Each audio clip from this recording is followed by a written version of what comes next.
Mình anh cô đơn chẳng còn gì nữa đâu. Em ra đi lệ lại nỗi nhớ trong anh. Em theo người khác để được nhiều hạnh phúc hơn. Thôi anh nhớ cũng chỉ là nỗi nhớ xuồng. Nhìn em ra đi mà lòng anh chết theo. Anh và em giờ đã xa nhau. Tình anh trao em chỉ là quá khứ để quên. Em theo ai kia cũng vì lời nói ngọt ngào.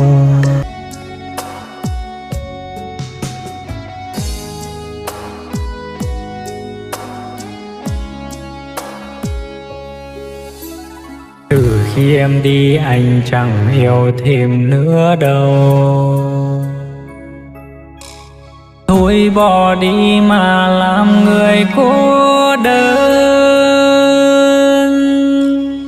Tình yêu khi xưa coi như giấc mộng phù du. Từ nay tôi quyết định bỏ qua. Mình anh cô đơn chẳng còn gì nữa đâu.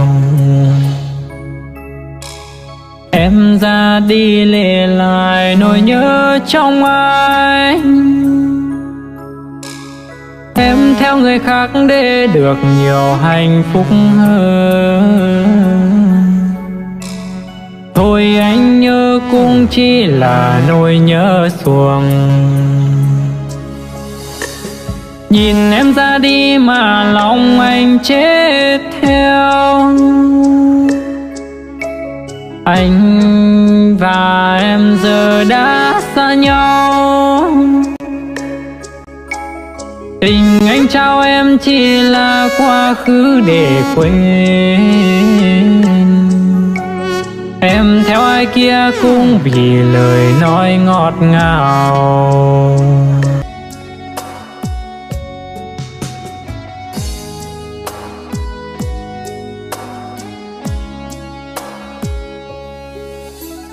Từ khi em đi anh chẳng yêu thêm nữa đâu.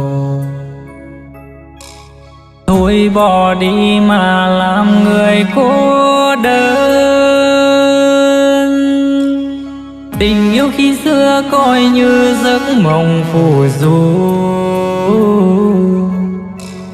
Từ nay tôi quyết định bỏ qua.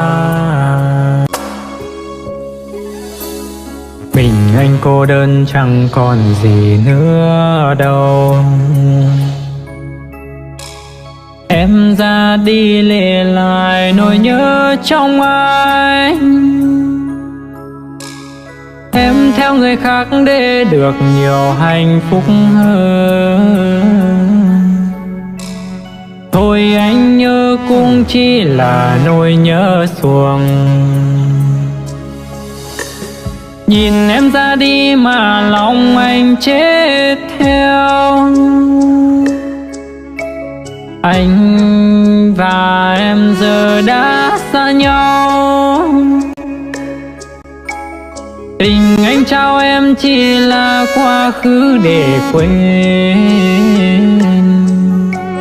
Em theo ai kia cũng vì lời nói ngọt ngào.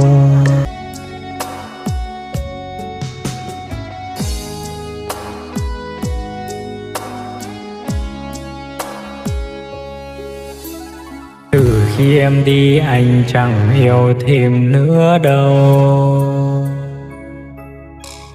Thôi bỏ đi mà làm người cô đơn. Tình yêu khi xưa coi như giấc mộng phù du. Từ nay tôi quyết định bỏ qua.